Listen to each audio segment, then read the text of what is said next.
Hey, welcome back to another episode of Profitless on Purpose, the podcast that's all things nonprofits from an accountant's perspective and not just one accountant. I'm one of your hosts, AJ Wheeler, but with us this week is Mark Palardy. Hey, everyone. And Tammy Hess. Great show ahead of us. We've got three articles to talk about. The first one is things donors want to know but won't ask. What are they? We'll find out and we'll talk about it. And if they missed any, we'll be sure to add on to that list. So, and then the second article we have are you ready for grant funding? I know we did a podcast a little while ago about this, but we're going to revisit it because we think it's that important. And this article dovetails into that perfectly. And then our last article for the week is the number of nonprofits are exploding. How many are there? Well, stay tuned to find out. Hint, it's about 2 million, but we'll get into it and we'll talk about what that number means and how that's interesting for your nonprofit. And then this week's discussion topic are the do's and don'ts of a development department.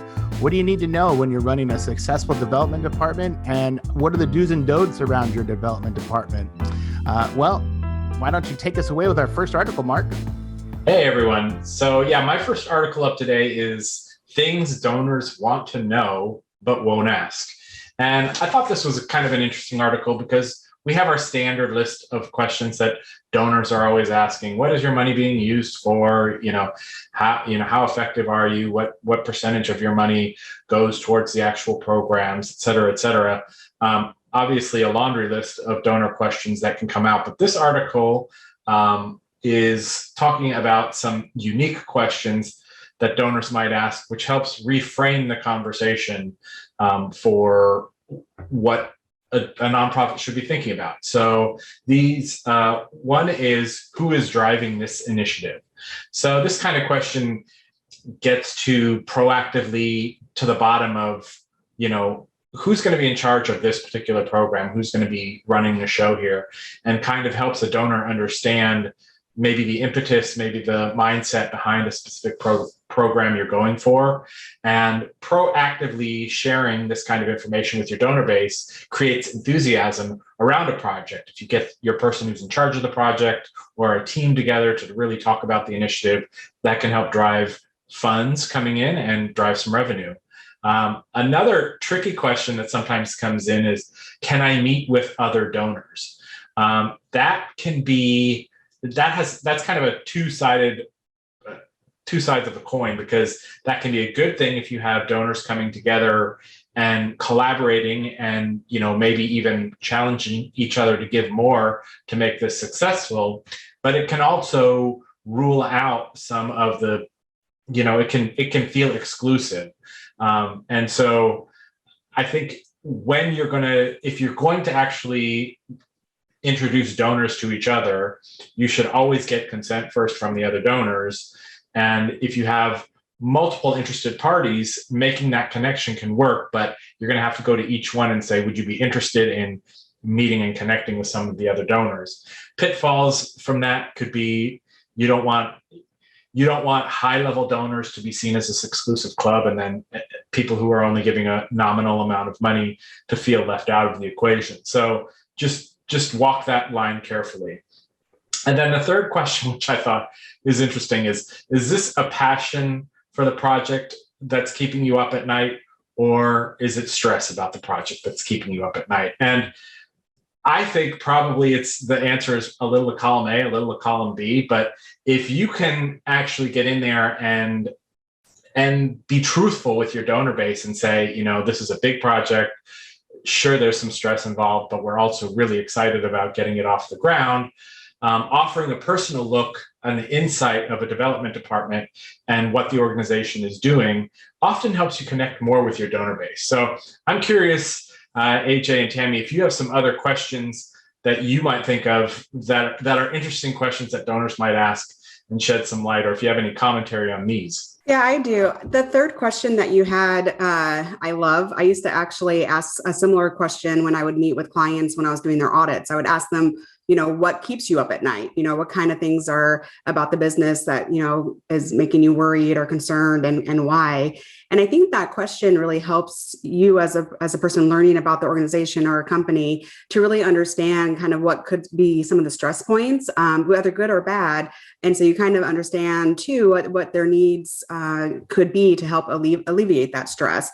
And you learn a little bit more about, in this particular case, if you're asking what about this project, stresses you up or keeps you up at night, really will help you understand where there could be challenges in that project, or if there's ways that you can help, whether through donations or through time or energy spent on helping alleviate that. So I love that question. I think that I don't have a particular question, I guess, in terms of what I would ask, or for people to think about, but I would say what I encourage you to do is to have that conversation, a discussion in which you kind of have some of those questions that you would like to ask or have donors ask. And if a donor asks a question that you maybe don't have, stated on your website or an answer for, that maybe you think about, if some of these donors are asking certain questions, that you have that information available, because I'm a firm believer that usually if one person is brave enough to ask a question, there are probably, 100 or so that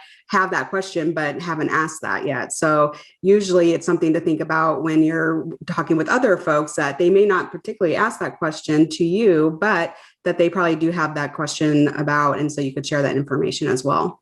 What about you, AJ? Yeah, I thought this was a really good article because it got me thinking kind of more, the things that they're suggesting or the questions that donors would ask really kind of reinforces like how donors are part of the team. If you think about the nonprofit as a team, they're really like looped into this. I think a lot of nonprofits always look at like a donor as like a check or a funding resource, even grantors or contract participants when they're doing, like grants and contracts. But I think it's all kind of wrapped up in the same thing. So when you're talking about, having the person that's the program director talking directly to donors, we've talked about it on the podcast before, where those people that are closest to it, like an executive director or a development person, they can be passionate about the organization and passionate about fundraising and passionate about moving the organization forward. But those people that are closest and managing those programs are the ones that are going to have the most insight, the most passion, and they'll be able to express that insight and passion behind what they're serving to donors. And I think that's what's really important to a donor, and what drives them to give is that connection between the outcome, their money being given, and the outcomes that are happening. So having that person that's like intimately involved with the program that they're supporting, I think putting them in, if they feel comfortable, or finding a way for them to like report in a way that's not financial, but really mission and kind of vision based of what's happening in the nonprofit is super important. And then I think the part about giving donors a chance to connect, it reminded me of a really good nonprofit board I was a part of, where they provided like kind of, it wasn't fundraising driven, but it was more like a happy hour for, like anybody that was involved in the organization to be able to come in and connect. And I think that's really important, because it kind of dovetails into that using the last part where, if you're stressed out or, talking to donors about specific not problems, but challenges, I think, around a program. Often these donors are in the business world, or they're in a similar nonprofit, and they might have, not just money to give, but resources of their knowledge and experience to overcome challenges, or have ideas that they could share with a program manager or somebody else. And which is probably just as valuable as, a check written. So I think it really brought home like being transparent, able to connect like the results of what you're doing with your donors, and to be able to craft an open kind of discussion line between donors and the nonprofit. And the most successful ones that I've seen have a real relationship with their donors, and they're not just looked at as like a checkbook that you're going to, or a bank that you're withdrawing money from on a regular basis, but they're actually involved and really connected to the mission and what's going on at that nonprofit.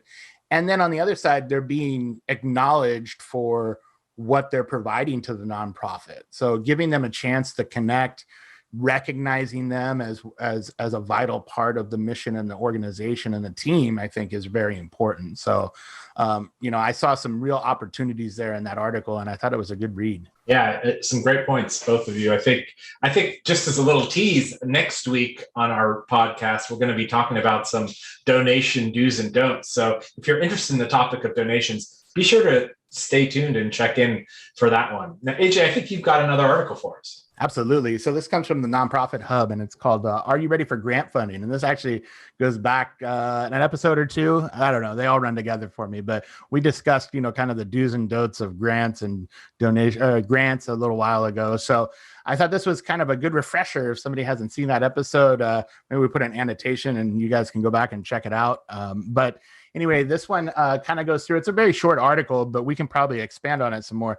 So the first thing is they talk about minimum requirements for and needed for most grants. So the first one is, and I'm sure everybody will love this one, do you have all your paperwork complete and are you in compliance?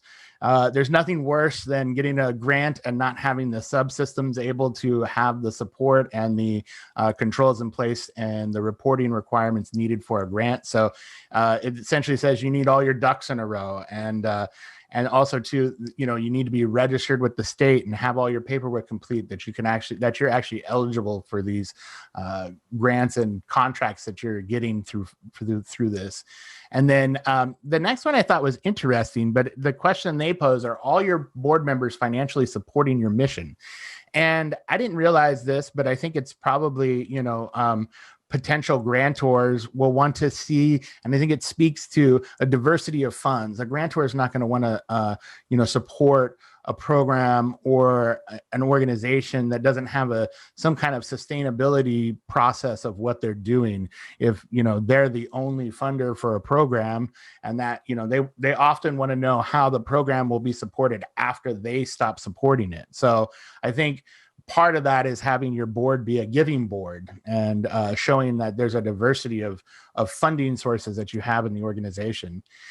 Can you show broad public support? That kind of dovetails into what we just talked about, where you need a diverse funding. You can't just lump all your eggs in one basket. And I mean, you can, but I guess it's riskier if you're just like, say, government or state funded. If those government and state grants go away, you're kind of sunk. So do you have broad public support, and can you show again, a diversity of revenue coming in? And can you show your organization? The next one is, can you show the organization is making a difference? We've talked about this before, where you need to kind of connect the grant funds coming in with results, not just this is how we spent your money, but who it affects and how it affects them, and the difference you're making in the community can really drive home and pull on the heartstrings of funders to be able to get over on a grant application. So I think that's a really good one. And the last one is, do you have a good team in place? And I think this is a very important thing that often people kind of miss out on. But do you have a team, not only a financial team, but a team to drive the mission and the program that you're writing a grant for, and making sure that those are all interwoven and an executive team that's overwatching all of this. Now, it could be like 3 people, or it could be 3 departments in a larger organization, but I think those elements need to be there. So I think it was a really good article, but I have a feeling, from Tammy and Mark, there might be some things that they might have left out because it was so short and kind of sweet. So I'll open it up both of you. Maybe there's something they missed out on, or you'd like to expand on some of those points. Yeah. So the article was pretty short and sweet, and may lead people to believe that if you have the teams and the people in place to provide the information, that it's a relatively easy process. I think thank you, AJ, for mentioning the podcast from last time, because I do believe that what we stressed in that discussion was that it takes a lot of time for this grant application process. So, and in terms of making sure that you have the data, there's a lot of, time and effort to pull that data, to understand that data, to look at the application and see what exactly are they requesting. Although the time involved in it, I don't think the article stressed that enough in this particular case, because it is a very lengthy and can be a difficult process, especially if it's your first time around, and if you don't have the experience of applying for a grant in the past, that you really don't know what you're getting yourself into. So I think it's a great article in terms of making sure that you have the people in place. But I think that if someone's new to the grant application, that they do a little bit more research after seeing this article to really understand the process and the time that it takes. What about you, Mark? Yeah, I think I'll echo some of that, and also say remember that most grantors are also looking for what previous grants have been funded, so that they're not the first in the pool, right? They don't want to be the first one to dip their toe in the water and say, we believe in this organization. This article talks about how 3 years generally you need under your belt before you start looking for grant funding. And they also say in your budget, grant funders are looking for around 15% of revenue coming from grants. So if you're too heavily weighted and dependent on getting grants, that could go against you as well. So there's lots of different aspects in play. We definitely covered this more on a previous podcast, and we encourage you to listen to that one. The one piece that seemed weird to me, though, was the question of, do your board members contribute? Is this a question on grant applications? I mean, maybe I haven't filled out enough of these, but I'm like, really? You're asking? I mean, of course, everybody's going to say yes, whether it's in time or energy or financial, and usually, especially if you're starting out, you're filling out a 990N postcard in your first couple of years. So you're not having to disclose your big donors. So it seems an odd question to me, but that might just be me. I think that question is asked though sometimes, and because I know that when I've participated with a bunch of boards, they like the actual. If it's not asked, they like saying, "Hey, we are 100% giving board more than just our time. The board actually contributes in dollars." And sometimes they set an amount. In some cases, where they'll say that all the board members individually donate X amount, or they'll say that they'll leave it kind of blank, but at least to say we're all giving, and that could be $1 to $1 million. Like there's a range. But I think what that question, if it's asked or even if it's just shared in terms of the narrative of the application, is to kind of weigh some importance, or that the board itself is a committed board more than just their time. They're committed in terms of their dollars as well. So I don't know if every application will ask that question, but I do know that there seems to be a lot of board members that like to share that question. I would say one thing that they left out, and this is just, I think we beat this subject to death on the podcast when we talked about grant funding, but was like, read the requirements of the grant and understand like the grant before you apply for it, of what's like what's allowed and what's not allowed. Because I mean, even some of my well-seasoned nonprofits that I work with, they enter into a grant agreement and they didn't read the fine print on some of it, and all of a sudden realize, they're not allowed to take a indirect rate. And now they're scrambling to figure out how to pay for that admin time that's taken up, managing that grant. So please, I can't stress it enough. Read your grant agreements. But Tammy, do you have our next article for us? I do. I have one from Nonprofit Times titled "Number of Nonprofits Nearing 2 Million." So in previous podcasts, we have discussed the fact that there are a large number of charitable organizations that donors can choose from when spending their money or their time. And I found an article that provides some numbers to that statement. So in 2020, there were 1.36 million tax-exempt organizations that filed their tax returns, which is actually a decrease of almost 15% when compared to 2019.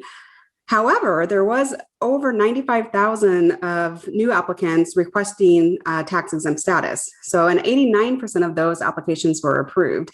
The majority of the applicants were religious, charitable, and smaller organizations, nearly representing about 93%. And while this was a really short article, it left me with a lot of questions. What I found surprising was the decrease in tax filings from 2019. And could that be due to the organization's closing, or are they filing late? And then I was thinking, well, if they're filing late, what are the implications of filing late? And would we have expected the new applicants number to actually grow even higher than what we saw? So I'll throw those questions out at you guys, because that's what I have when I was looking at that article. Yeah, I thought the article was kind of short and sweet, but it was nice to put some numbers around, because I think we've all had the feeling, and we've talked about on the podcast before, just the saturation of nonprofits out there, and making sure that you have, and then with respects to nonprofits that are listening to this, making sure that you have a strategy and a way to differentiate yourself around, from all this mass of other nonprofits around there. I think the other thing, like to your point, Tammy, about the late filings or possibly nonprofit shuttering, I think it would be interesting to see that number, about how many, kind of, so we can compare and contrast, like, even though there's this massive number that they're reporting as, 2 million nonprofits, is that a net number, or are we just seeing new nonprofits? So I would like, I think it would be very interesting to see the ones that like either filed a final 990, or if we're seeing, like I had an organization that was absorbed into a bigger nonprofit a year or two ago. So is that happening more and more where we're seeing a consolidation of them? I think the article like kind of scratched more questions for me than it did maybe answered more. So I think, like stay tuned. We'll be digging into it. When nonprofit news breaks, we'll fix it. But we'll have to see if those numbers are correct. But I think, like to Tammy's point about the late filings, we'll have to see if, I think we could probably do a 990 podcast at some point. I think that would be an interesting thing to talk about, so we'll have to see. But yeah, stay tuned. Mark, what about you? Oh, AJ, we just have to give you props for when nonprofit news breaks, we fix it. Another groan-worthy joke from AJ Wheeler, ladies and gentlemen. Anyway, the piece that I found the most interesting in this article, having been somebody who has helped people organize their paperwork and get all their backup documents to help file for the 990, to find out that almost 90% are approved was like, wow, I probably went way overkill on my applications, because these are, I thought it was much harder to get a 501c3 than it is. So have hope, people, if you are interested in doing this kind of work. As long as you have your backup documentation and your ducks in a row, it looks like about 90% of nonprofit applications are getting approved. Obviously, you need a mission, vision, and reason to be doing that. I thought some of the other interesting statistics that of the new applications, of the 85,000 new applications, almost 80,000 of them were for religious, charitable, and similar organizations. So 501c3 is your big player in this pool. And, we're accountants, we're nerds, we love the statistics. So, I'm all for getting more data like this that we can crunch. And obviously, I know it gets said every time, but we'd love your opinion. And if you want us to dig into some more numbers, please visit us on the web, on our YouTube channel, or at us at Profitless Pod. One thing I might mention that came up when you were talking, Mark, about the application is any nonprofit out there, please have your organizational documents saved somewhere. Your application, your board charter, all those things that you need to start a nonprofit, because trust me, at some point people will ask for it. And if you don't have it at your fingertips, you need to go find it, because it can be a real pain to try and go back and find those documents later. If you're a seasoned nonprofit and haven't thought about that since like 1984, please try to find those, because nothing's worse than having an audit or something and they want to see your organizational documents and you can't find them. So please, if you're filing those, keep them safe and backed up somewhere, because nothing's worse. But yeah, sorry, Tammy. and your 501c3 letter, once you get it approved, staple that to your forehead, because you are going to be asked that every other day. Yeah. So, Mark, do you have our topic for the week? You bet. Today, we're continuing with our do's and don'ts. They've been so popular. We've been getting so much great feedback on these that we've decided to continue on the do's and don'ts. So this week, we're talking about the development department. So that's your fundraising department for those in the know. Development department do's and don'ts. So just kind of wanted to talk broadly in general of some things. We've talked fundraising do's and don'ts on a previous podcast, but this is more aimed at some of the fundraising department things. I'll start off. Some of these will be similar to the fundraising, but considering it from a development department point of view, definitely do understand your donor base. Understand who the people are who are committed to your organization, why they're there to give, and what they want to contribute. So I think understanding that and keeping in mind, I'll throw a don't in right here. Don't forget the larger picture of why you're doing this, right? I think those go hand in hand. What is your mission? What is your vision? And why? Who are you going to? Who's the donor base that you're appealing to? And who are the people that you're serving with your nonprofit? AJ, you got one for me? Yeah, the one that I really liked that we came up with was, don't forget about in kind. I guess, make sure that you're looking for in-kind donations where appropriate. I think a lot of times everybody thinks of like donations as just money, or a check or a grant, anything like that is financial in nature. But often those in-kind donations, to expand on what in-kind is, it's services and goods that aren't paid for. It's essentially they're given for free. So like, like you think of like Goodwill, when people drop off clothing to Goodwill, that's an in-kind donation. It has a financial value, but they're just giving stuff to you. So it's, recorded as a revenue and an expense. So it washes in the accounting system, but that can be vital to a nonprofit. So like, for instance, if you're, helping foster kids or something like that, and you need diapers and formula or anything like that, clothing, those in-kind donations can be vital to your organization. And often people, if they don't have like dollar bills to donate, they can often come up with like canned food for a food bank or something like that. So, and I think that goes for all nonprofits, regardless of what space you're in. In-kind donations can be really vital to propping up a nonprofit and providing things that you would have to usually go out and pay for and buy. And don't forget, there's services. Sometimes you might be able to get somebody to donate their time to do grant writing, fundraising, something like that, on an in-kind basis. Or even I've even seen like lawyers donate their time pro bono and provide an in-kind donation. So rent I've seen in the past being, forgiven or given for free. So a lot's out there, and you need to be savvy about who you ask, but think of those in kind. And the don't side of that would be getting scammed by unscrupulous nonprofits or vendors. So look out for like people that are saying, if you give us $100, we can then turn around and raise $5,000 for you.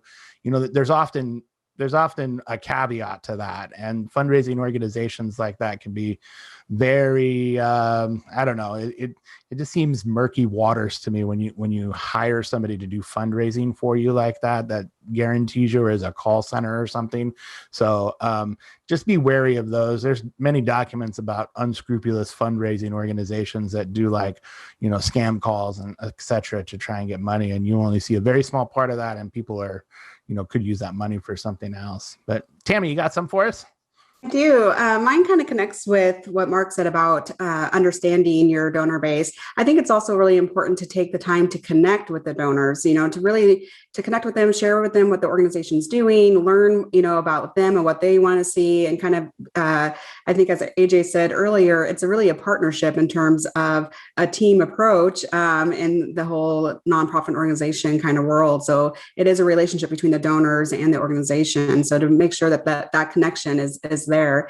And then in terms of a don't just ask for money. I think that that's the hardest part. We do encourage, obviously, if you need to ask for fundraising, you need to ask for donations, but at the same time, that should, you don't want to come off as being too greedy or too aggressive. So you really want to try to figure out a way to have that conversation come up naturally and in a way where if you have a relationship with a potential donor or an existing donor, that the communication is open for requesting, money or funds or time. I mean, there's a lot of different ways that people can contribute to an organization with, outside of just money. What about you, Mark? Yeah, I would also say you want to try to keep your donor engagement high, right? You want to really connect. We've talked about this a number of times, but it's really important to remember as a development department, you're not just there collecting checks. You want to keep engaged with the donor base. You want to keep yourself engaged with the rest of your organization. You don't want to silo yourself off and say, we're the development department, we don't talk to anyone else. And I've seen organizations where the finance department and the development department aren't working hand in hand, and it causes friction because you need to really be working closely with everyone around you and your donors, right? And stay engaged all around. Your department should be one of the most open in an organization. AJ. Yeah, and I would just to dovetail off that, get involved with your accounting department. I mean, the accounting department and the development department should be best friends, because the accounting department is recording all the money that's coming in, and there needs to be a good communication between the two to be able to marry up records and to be able to understand the financial reports and the stuff that's coming through. So, like Mark said, don't be a walled garden. You want to share all your accomplishments, and you definitely want to share that with the accounting department. And so I think being really hooked into the accounting department and the rest of your program departments allows you to, express that to donors and to see the results of your fruits of your labor show up in the financials. So, and get good at reading them. I think it's super important to understand where your resources are coming from and what's available to you as a department, and really marry that up with the accounting department as well. So, and then, the other side of that, I think we talked about, but don't be a walled garden and kind of, be greedy or excessive about what you're going after. I think, measured success. We always see those business plans and business. If you went to business college, you see those business plans where they have $50,000 worth of sales in the first year and then 50 million, 2 years later. Growth happens organically, and it's a little slower than usually you want to be optimistic about it. But, I would say, it's an ongoing process. It's not all going to happen overnight. So temper your expectations a little bit and try to be reasonable about what you're bringing in, Yeah. And to add to that, I think that, really understand the success and the failures of the particular program or event or whatever those may be, and then really share those. I mean, I think that we tend to be good at sharing good news, but sharing bad news is, can be a little bit more difficult, and we aren't sure if we should do that or not. But we really need to be honest and open with our donors and those that are participating in the organization. So even though it may be difficult, I would share the good news along with the bad. And, if there is, bad news, to try to at least maybe have an active action plan or something that maybe here's what we're going to do about it, or here's, the realistic view of the situation. So finding a way to communicate that across the board would be great. And then, really do what you say you're going to do. I think we've talked about this in the past, but it is really important. Trust and transparency and, and being open with all folks is truly, truly important for an organization and especially for the development area. So Mark, you want to bring this home? Yeah. I mean, I think just in general, as a development department, obviously you're going to want to diversify your sources of revenues, whether they be grant funding, individual funding, matching programs, corporate money. We'll talk about donations in more detail next week.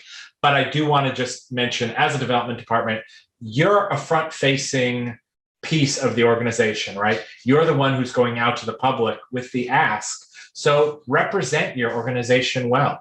As you're going to all these diverse funding sources, be a part of that mission, really own it. I mean, I think the engagement level and the belief level on the development side is as important as your board being engaged or any of the other front-facing portions of the organization. So, I think successful development departments, as AJ was mentioning, it happens slowly, but over time there is growth, and then you just continue to grow and you thrive. And hopefully you don't become one of those statistics like we heard about with the IRS of potentially those nonprofits that have to close. So with that, I'm going to throw the outro to Tammy.